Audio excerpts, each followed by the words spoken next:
Hello, this is Angela with Parkrose Permaculture. I am standing in the front yard of my Portland, Oregon permaculture garden, and we are in zone 8B. Now, the front yard here is kind of a modified mini food forest design, and you can check out my video about front yard food foresting. But today I want to show you a little bit of the side yard, which is kind of my shade garden. It faces straight east and north, and it is an area of the yard that I struggle with how to take care of it, and I'm always kind of ever evolving that part of the garden. It started out as an entirely natives garden, and I just felt like I wasn't getting what I wanted out of it when it was in that design. So I've shifted it over the years, and I recently made a video about how I'm trying to add more beautiful flowering things to that part of the yard so that I am encouraged to be in that section of the garden more.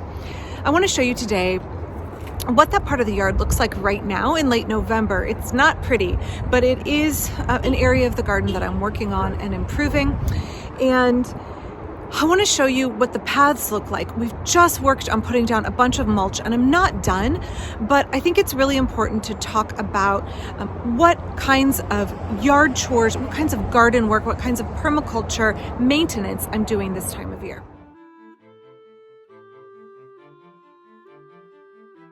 So in terms of putting down mulch, it's really, really important, especially in a wet climate like I'm in the Pacific Northwest, where decomposition still happens rapidly over the autumn and winter. It's really important to put down a super thick layer of mulch.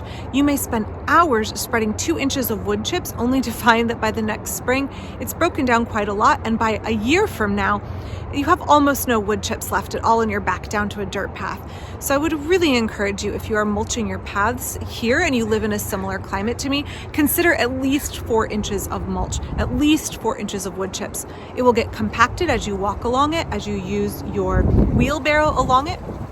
And also, just the more fertile your system is over time, the more you build that soil fertility and have a healthy soil microbiome, the more you will find that you have good microbes and fungi that are breaking down your wood chips quicker and quicker and quicker and turning it into rich humus.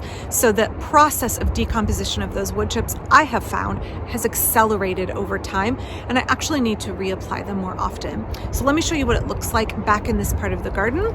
Prepare to be underwhelmed. It is late November in a muddy, rainy climate, and there's things that are happening and a lot going on biologically in this part of the garden, even if not aesthetically this time of year. So the first thing you can see in this part of the garden is some measure of benign neglect. You can see that I only got halfway through pruning and training my Lady Banks rose. This is a yellow rose, Rosa Banksii. It is a truly thornless rose that blooms once early in the spring. Late spring, I should say, but it's an early bloomer for a rose. I have not gotten all of this trained onto the trellis. Also, my hops, which has gone dormant, I have not pulled all of that off yet, because you know, life is really busy. So let's just go and look at what is getting done in this part of the garden. So if you saw my video from last week or the week before, you'll know that I got a huge load of wood chips. Now this is my shade garden, and this part of the garden is very, very soggy. It's low lying. There is a dry well over here, and this is where moisture tends to settle. So it's really important that we mulch deeply. You can see bear's breeches, hellebore, an area of the garden where shade-loving plants thrive. And you can see the mulch here has been piled super, super deep. It may seem excessive, but boy, does it break down quickly. You can see here dormant pawpaw. We've had such mild weather that my hardy geranium here, Geranium Roseanne, is still blooming. She's hiding underneath this bleeding heart vine, which is not actually in the genus Dicentra, and it will die back to the ground, and I'll have to rip it all off the fence here soon, as soon as we get a really good killing frost.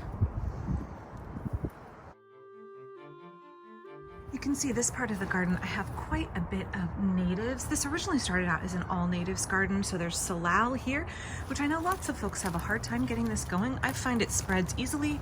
I just took cuttings when I was out on a hike, and boy, it just goes and goes. It's really happy here. I have thimbleberries here, which tend to walk a little bit, but that's okay. They're really easy to pull up and move around. Some non-natives as well. You can see this is dormant, but this is an aronia berry. I also have a white currant here. That's a European white currant mixed in. And you can see against my neighbor's fence here, I have a Japanese white pomegranate, which flowers, but the fruit is green and very, very, very sour. Not good for eating.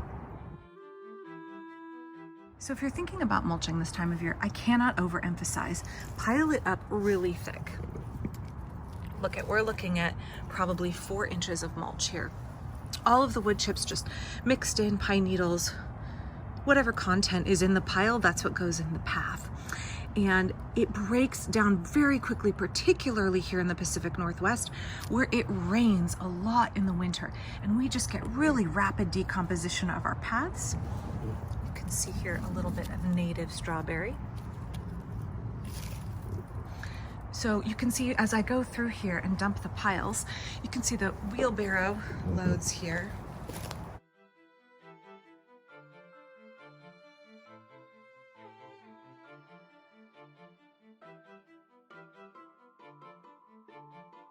So looking down from the other direction, you can see piles and piles and piles where I dump the wheelbarrow load. And then as I walk, I just lazily kind of kick it out and let it fill in the path. I find that's the easiest and most labor efficient way to spread chips in the path.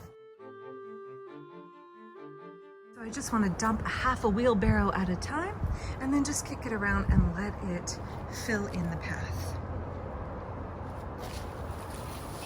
So when I'm all done mulching the paths and I finish planting and dividing things in the beds along the house and along here on next to my neighbor's fence, I will also mulch carefully around the plants here, but I'm not ready to do that yet. I'm also not quite ready. You can see my 2 European elders here.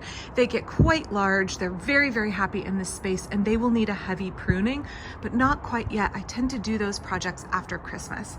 I like to start my heavy pruning after the holidays.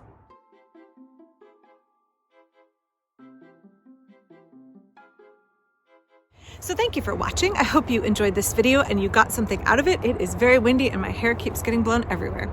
We are going on a hike out in the Columbia Gorge. I know I've been posting videos lately of our hiking experiences, and I know that that's not something for everybody on this channel, but I figure for those of you who want to see a little bit about what it's like to live in a part of the world where we just have gorgeous outdoors readily accessible within an hour drive, that you don't have to live on a property that is expansive in order to enjoy the outdoors. You don't have to have your own zone 4 and 5. You can visit it as a place out in your community.